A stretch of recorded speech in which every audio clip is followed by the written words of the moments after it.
Behind every amazing flavor is an amazing human who has perfected their craft.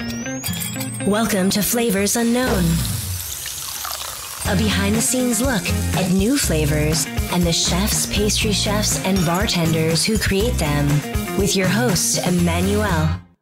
Today is episode number 6, and you can find the show notes on flavorsunknown.com. Click on the episode page. My guest this week is a chef Ehren Ryan from Compelled in Millburn, New Jersey. If you have no idea where it is located, it is about an hour west from Manhattan on 78. Chef Ehren is from down under Australia and was classically trained in Europe, working with Chef Ashley Palmer-Wartz and Pierre Ganière. I particularly like his Kitchen Pass tasting menu. Hey, hi, Chef, and welcome to Flavors Unknown. Thank you very much for having me. Yeah, in fact, we are practically neighbors. I live 15 minutes drive from your restaurant. Oh, excellent. That's nice and close. So tell us about Common Lot in Millburn, New Jersey. Common Lot is a restaurant that's owned by my wife and I. Been in the industry for over 14 years now. And we wanted to create a restaurant that was sophisticated dining experience, but in a relaxed environment. We very much enjoy kind of creative food, but we also like it where we don't have to dress up. We also like to kind of share items. So, my wife and I and Nadine, we will go out to restaurants and try a lot of dishes, but share them. So we wanted to create something on that same aspect where we were able to create a restaurant that would help people share on the table and get the conversation going and get them to try more little dishes. But we understood that we wanted to also create finer dining. So it was more of someone can come here for a birthday dinner, like a one-off special occasion, or they can come once a week. So we've created Common Lot in that kind of aspect where people, as many times as they want, or they can come once a year for a birthday and anniversary and still get the same service, no matter what. And you are describing the food style at the restaurant as contemporary global. So how would you explain what it exactly means? We don't limit ourselves to one genre, I guess. Wouldn't say fusion. From my experience in traveling and cooking and being a chef, I lived in Australia, I lived in Europe, I've traveled through Asia, and now I'm in America. So we take influences from where we've worked or where I've worked. We take influences from the people we hire. I have 2 American Filipino chefs who are, background, so they bring influence. We don't tend to limit ourselves to French cuisine or anything in particular. We like to take influences from the entire globe. So that's why we kind of did contemporary global. And the contemporary side of things is, we take some classics and modernize it with different cooking techniques and different elements and flavor profiles. But essentially it's utilizing different cultures and backgrounds that we try to kind of create here, the menus. So I've read that you travel in a lot of countries, like I think India, the Philippines, Canada, Hong Kong. And so I'm curious, what was your most eye-opening food experience and why? I think every country has their own culture and history behind their food. It's hard to say, but I think some of the best food that I've had was traveling through Asia and not in restaurants, more on the street stalls. And that's because the food is fresh. It's made with a lot of love because it is their livelihood, more so than a restaurant. Restaurants attract diners, in particular street vendors. They're constantly under more immense pressure. So they produce quality food. And when we were traveling through Asia, Nadine and I, some of the best experiences was in Thailand when we were, on the side of a 7-Eleven. We're eating at this little kind of food stands, and they're rolling pastry to make dumplings with, or fried curry puffs type thing, and then serve it with a nice green curry. It was some of the best food, and so simplistic that it was some of the best experiences in that kind of sense that I've had. So you are originally from Sydney in Australia. So get me to the story of what compelled you to become a chef. Originally, I actually was never planning to go in the chefing industry. I ended up kind of falling into it and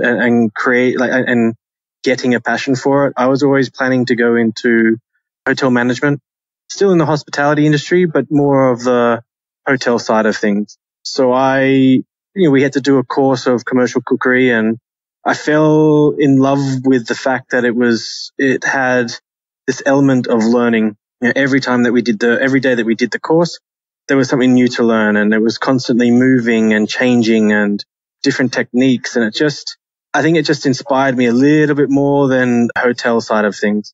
And then I changed kind of courses and went down the commercial cookery. And from then I haven't really looked back, to be honest. So it's not one of those tales where my grandmother was a great chef, or my mum is a good cook, or even though my mum is a good cook, but I never got influences from either one of them. And then from Australia, what was the next step for you? I think that you traveled throughout Europe and then you build your culinary expertise there, correct? Correct. I spent about 7 or so years in Europe, living in the UK, Channel Islands, in Austria. I made sure that was, for me, being Australian, at that particular time in my career, everyone was going to Europe to work.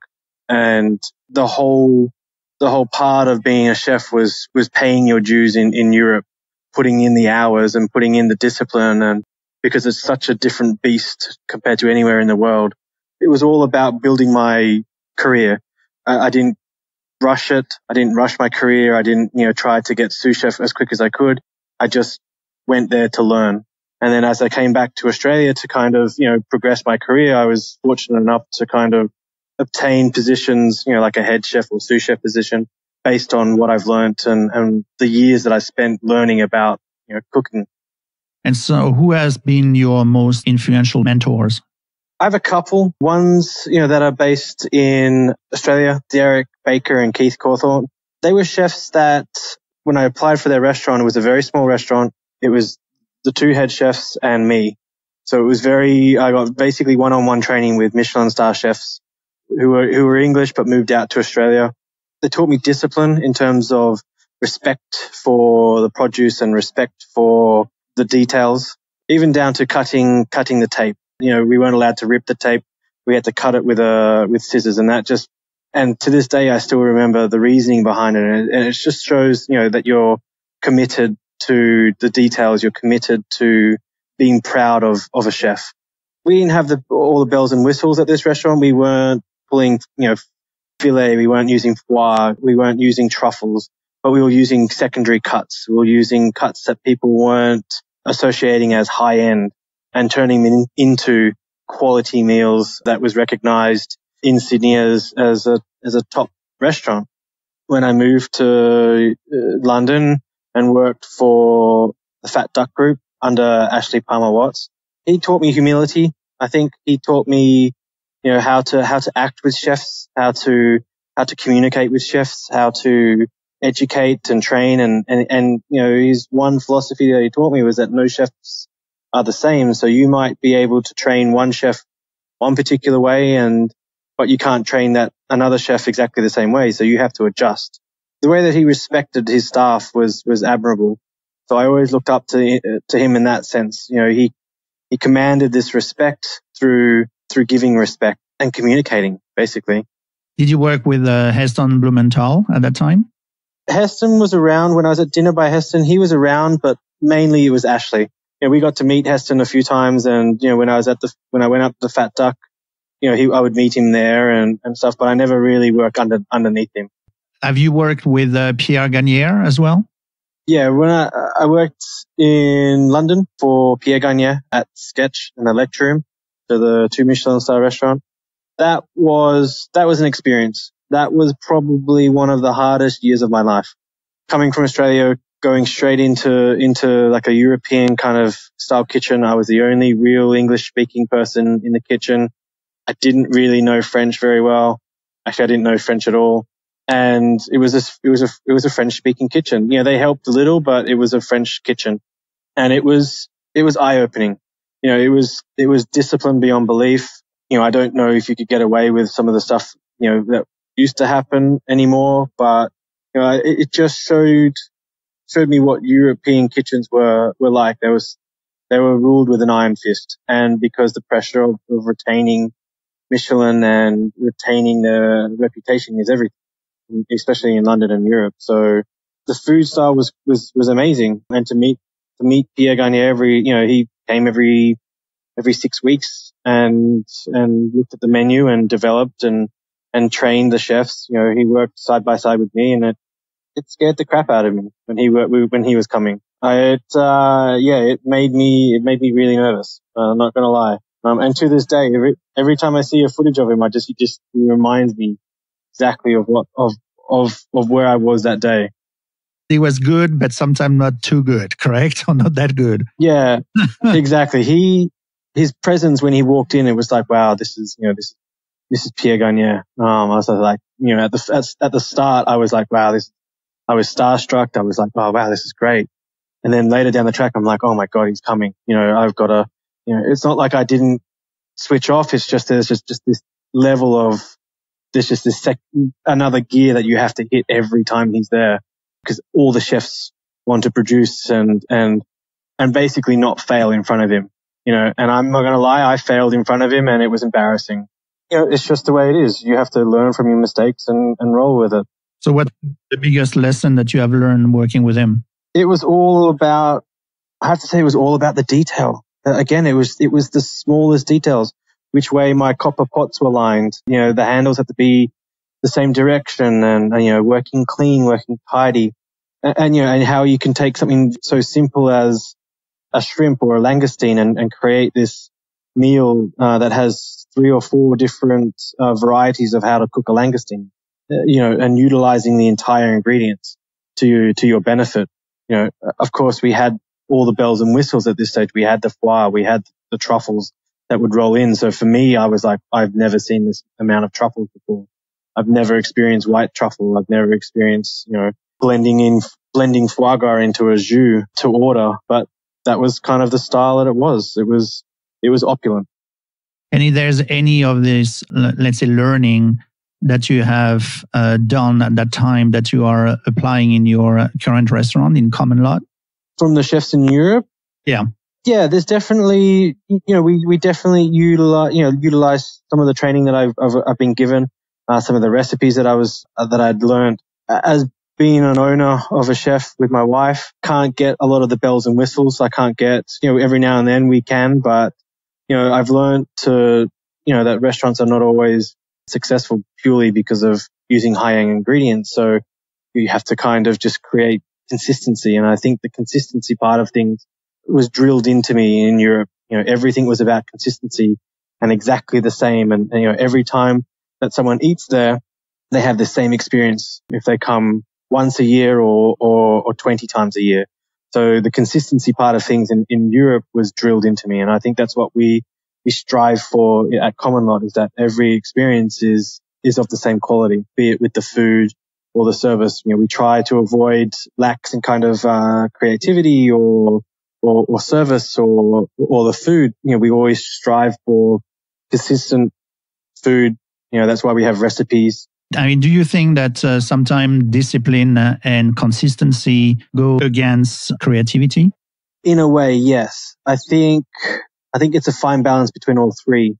You have to be disciplined to get consistency, but you also have to be creative, which means you have to kind of where the consistency may lack. It's a balance between all three because, when you're trying to be creative, you can't be consistent as much because you're trying to find that balance regarding it. So yeah, I think between all three, it's a fine balance.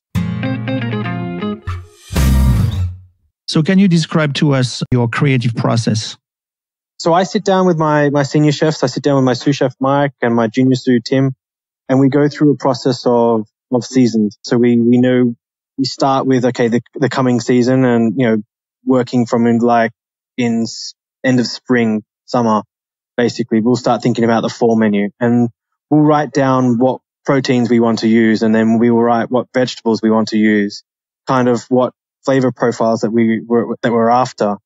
And then from there, we'll start pulling together from the vegetable side of things and the protein, and we'll start pulling together dishes.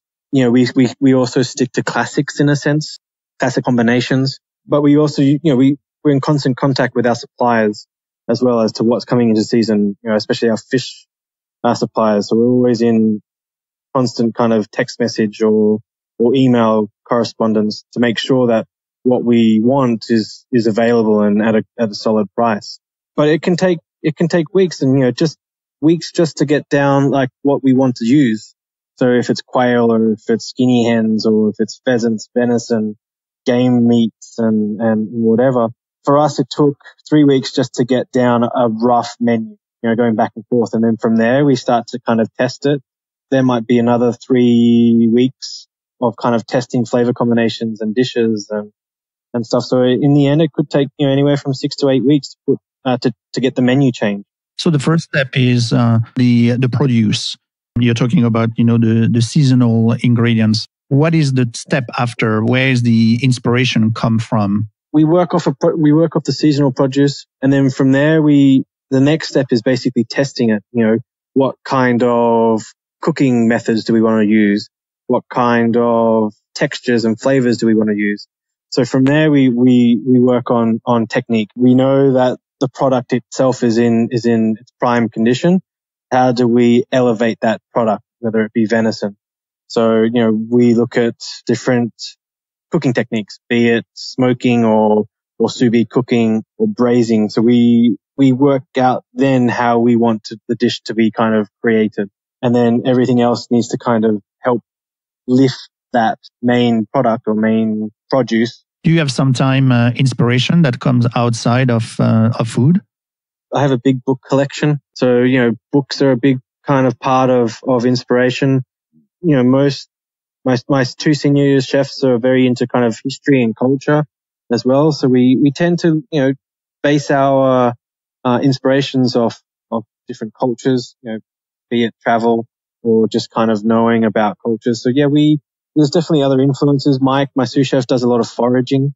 He gets inspiration from the land, I guess, walking through forests and collecting mushrooms and collecting different wild edibles. So he bases some of his dishes off what's in season in terms of foraging. So whereas I am more, you know, I like the kind of things where I look at books. You know, I kind of do a lot of travel. So, you know, I go to different countries with different cultures and smells and sounds. So that's where I get my inspiration from, and my other chefs get their inspiration from other things.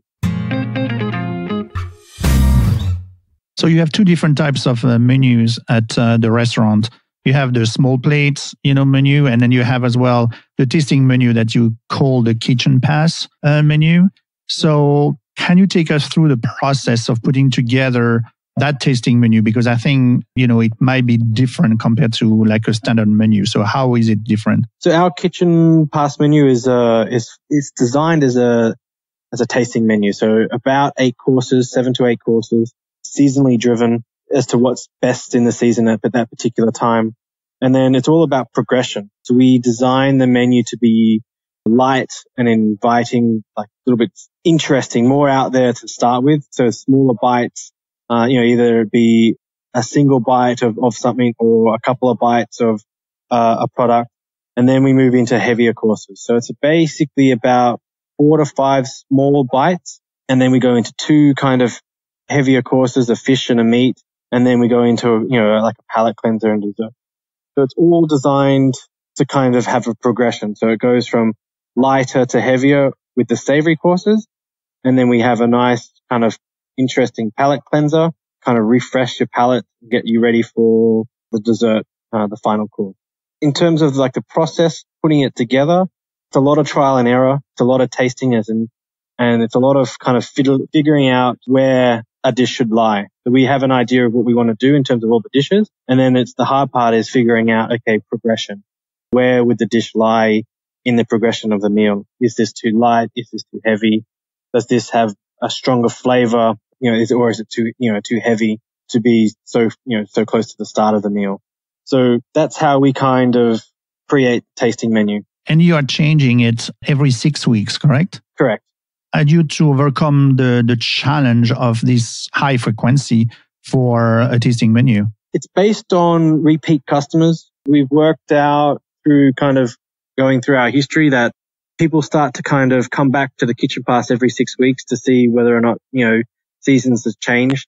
And by the start, let's say at the early stages of summer, you have different varieties of berries. You have different varieties of, whether it be ramps, like the last season's ramps and this stuff. So the seasons, you can get different ingredients in 6 weeks, especially in the northeast of America. It's very seasonally driven. So you're able to kind of see different produce within a 6 week span. By the end of summer, you have a lot more of the tomatoes and those kind of ingredients, where it's definitely more of a late harvest corn, for example. So corn and tomatoes aren't the greatest at the start of summer, but they're the best at the end of the summer. So within that kind of 4 to 6 week period, you're able to change your menu and adjust accordingly. It's difficult in the sense that we have to try and keep people intrigued and keep people wanting more and be interested in the kitchen pass. And that's why I think every 6 weeks for us has been the best time frame to change the menu, or at least adapt a couple of dishes, majority of the dishes. So you have an item on the menu that I think have been here forever, which is the 12-hour braised lamb shoulder, the Sanchoy Bao style. So can you describe that dish and talk to us a little bit about the creative process behind it? Well, I'm not going to say it's a signature because I always find common lot's too young for a signature dish, but it's been on the menu from the very beginning. It's been very popular. It's been one of those dishes that's definitely surprised us. Being Australian, lamb has been always a number one staple in Australia. So it was something that I thought would be interesting here. And we do it more of an Asian style. Sanchoy bao being like an Asian, it's going to sound really bad, but like an Asian taco. They use lettuce cups. It's generally spicy. They put the protein in the lettuce cup and they eat it like that. So with rice, it's designed to be kind of very flavorful, and lamb is very strong in flavor anyway. And we've paired it with like house-made kimchi and sweet pickles and a soy caramel. It's been a dish that has surprised me since putting it on. I wasn't expecting it to be as popular because I just don't see lamb dishes on the menu around where we are a lot. So what is the one tool or piece of kitchen equipment that you can't live without? I'm not talking about your knife. To be honest, I have to say my backpack machine. So my vacuum pack machine, we use it every day. It's like a workhorse. We use it to create ferments, pickles. We use it to preserve items. We marinate it. We use it for marination. We use it for cooking. It's one of those things it's one of those tools in the kitchen that is, when it needs to get serviced, it definitely hurts us. That's why I have a personal one at home that, in case that if the restaurant one breaks, I can bring in my personal backpack machine. So we're not out. And so we're not basically working without the backpack. It's just a very good tool if you know how to use it well. It's very versatile. So it's not just for your fish or for your meat. You can use it for a quick fermentation, or you can use it to kind of infuse ingredients, oils, all this kind of stuff. So it's such a versatile equipment, and I don't think it's just one of those equipments that I just don't think that common law in particular can live without. Would Pierre Ganière agree with it? Yeah, I remember backpacking a lot with Pierre Ganière. I remember backpacking a lot. I don't nowadays if he uses it as much, but when I worked for him about 10 years ago or so, we still backpacked a lot. So yeah, I would say he would still use it. During our experience at your kitchen pass, I have to say that we were very impressed with the apparent relaxed atmosphere in your restaurant between you and the member of your team. So I know like communication, like in everywhere, it's key in the kitchen as well. So can you take us through the process that you have taken to create a successful interaction with the member of your staff? I think it starts with the hiring process. To be honest, our team is such a small team. I have final say of who gets hired and who doesn't. But I think From a team perspective, we all have a say. I want my team to be involved in like the, in the hiring aspect of people, because we basically spend more time with the people in the restaurant than we do with our own families. And I know that's a cliche, but it is very true for the industry. So I encourage my chefs to have their opinion about me hiring someone. And so it gives them a respect that, okay, well, this person will work for us. I don't like to hire someone who is going to create problems within the kitchen. Everyone has to have the same idea as to, okay, well, this is how the kitchen works. We're all equal. When it comes down to it, I might be the owner and Mike might be the sous chef, but we're all equals and we're all adults. So I think it also comes down to respect as well. My staff give me respect. I give respect back. And I think they crave that, because I treat them like adults. I don't treat them like kids. And, when it comes down to training, it's all about communicating and trying to learn and trying to work out how that person is best going to learn. So, I think there's this mutual respect between everyone because of that, small knit group mentality, that we have to work as a team. So I'm going to employ people that are going to fit the team's mold, fit the team's dynamics. So, if someone's super ego, I'm not going to hire someone like that, because everyone's going to butt heads with that person. And then the relaxed atmosphere in the team, in the actual kitchen would be hindered. So is it something that, you learn from your training in Europe, and you said, hey, one day, this is something that I want to apply, and this is my philosophy, or I'm going to make it my philosophy, or this is something that you have decided to have in your restaurant because it could be maybe different from what the experience you lived, when you were training in Europe? I think it's a mixture. There's definitely some kitchens which I didn't agree as to how they ran the kitchen. And then there's some aspects of a kitchen life that I agreed with in some kitchens. So I've taken bits and pieces of kitchens that I've worked for, and I've created my own kind of process. I think that's the only way you can do it, because each kitchen is different. You're never going to replicate exactly the same kitchen anywhere. Even just down to, the chefs you hire. You're not going to hire exactly the same people at a different restaurant. Everyone has different personalities, so you have to adjust. So I've taken bits and pieces off different restaurants that I've worked for, which I liked, and I've taken that and I've hopefully created a kitchen and a restaurant that is both consistent and obviously that produces high quality food. So, within an atmosphere that people like to work in. So let's go back to the food a little bit. So what ingredients are irreplaceable, to you, and why?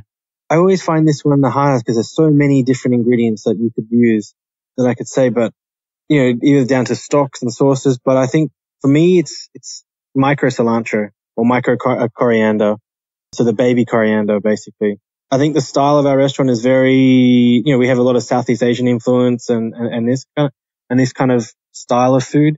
But also I think even with some of the European kind of style foods, the micro cilantro works. Such a fresh ingredient, such a pop of flavor that you don't need a lot for it to go far. Obviously people would say salt and pepper and this kind of stuff, and I agree. But I think that one irreplaceable ingredient where it's different from salt and pepper or onions or garlic, I think for us, it's micro coriander. And do you have unique and, let's say, surprising ingredients that finding their way in your menu lately? Something like, unfamiliar? We're using a lot of finger limes or citrus caviar at the moment.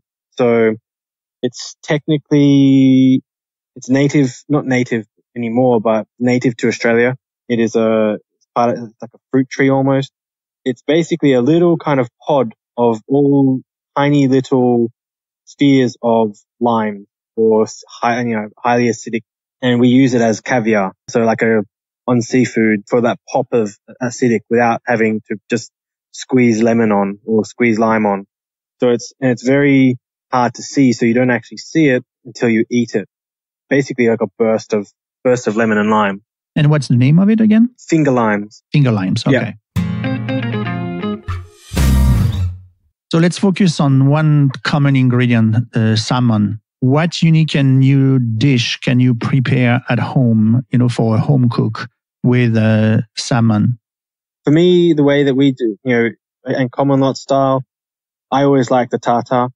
I always found salmon tartare to be, if you get a good quality salmon, a simple tartare is stunning. We would do it with, you can either buy ponzu or you can make your own ponzu, but simply dress with some ponzu, grated ginger over the top, fresh chilies, and then serve it with some lettuce leaf, like a bib lettuce or cos lettuce, and put it down the middle and eat it like that, and sprinkled with sesame seeds and micro cilantro or micro coriander.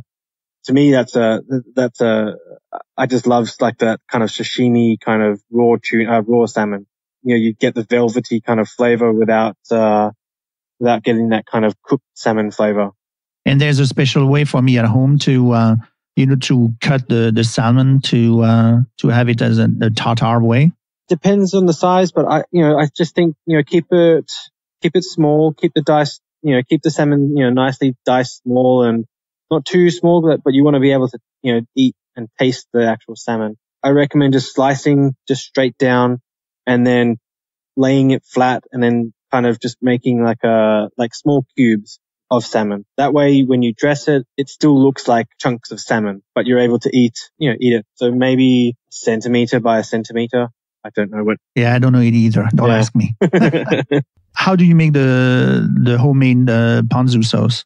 Ponzu sauce, we would just do, if you have lemons, limes, any citrus fruits, so lemons, limes, oranges, you would take sugar, some soy sauce, some, a vinegar of some description, and then you take a little bit of, if you had it, some bonito, which is like dried fish. And then you just basically incorporate that with a little bit of water, I guess, and just make a little dressing with it. You can reduce it, or you can just kind of, make sure the sugar is basically dissolved is the best way. It's a very simple dressing. So it's just high acid kind of dressing for mainly for seafood, but also kind of, slightly sweet and smoky from the bonito. So we have reached the almost the end of the interview, but I have a series of rapid fire questions for you. Okay. So where do you eat where you are off the clock? We tend to go to New York, so we'll go to the East Village. Nowhere in particular. We'll just walk around the East Village. But if we had like a go-to restaurant, I would say Pig and Cow. Okay. So chicken, are you baked or fried? Roasted. Roast chicken. Roasted. Yeah. And are you tasting menu or a la carte? A la carte. Can you give me 3 dishes you could not live without cooking or eating? I do like sushi, a good curry, and then a roast dinner, like a roast beef or roast lamb or roast pork. Something like a roasted dinner, mainly done by mum, basically. Where do you go for sushi? We have a place in Madison. It's owned by a married couple, Eleni and Mr. Otai, right next to the train station. I just find that they use the same fish suppliers as us, so I know the quality of the fish that they get in. He prepares it in front of you, and it's just quality sashimi. So you said that you're collecting a lot of cookbooks. Can you give me 2 of your favorite?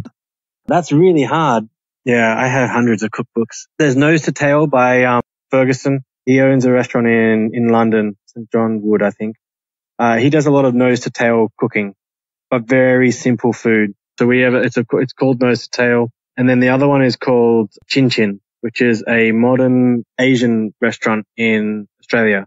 The recipes are solid, and the food I've eaten at the restaurant, and it is some of the best modern Asian food that I've had. I think from my kind of taste buds, I love kind of like that Southeast Asian, and it kind of nails it. And I think the other book, The Nose to Tail, I think, it's that book that when you open your first restaurant and you can't afford the high-end cuts of meat, this gives you an idea of other cuts that you can create dishes into something special. Like you can use secondary cuts that are cheaper, but not many people know about, and turn them into Michelin star dishes. The chef's name's Fergus Henderson. What's your go-to meal to cook for someone special? Oh, if I was going to cook for my wife, Yeah. I had to say schnitzel. He's Austrian. Yeah, or spätzle. So if I was going to cook for Nadine, my wife, it would be veal schnitzel or cheese, like a Kässpätzle. Okay, so thank you very much, Chef, for accepting to be on the show. It was a great experience. It was my pleasure. Thank you so much for the invite. Thank you for listening today. No worries if you were not able to write down some information that our guest was talking about, because you can find all of those in the episode show note on flavorsunknown.com. And if you are enjoying the show, please leave a review or a rating, as it helps other people to find it as well. If you have friends that are foodies, please send this podcast their way, as I am always happy to have more people listening. I see you in 2 weeks, and until then, remember that people who love to eat are always the best people. You've just enjoyed another delicious episode of Flavors Unknown. Hungry for more? Hit subscribe. Tell us where you're listening from by leaving a review. And for social media and show notes, head to flavorsunknown.com.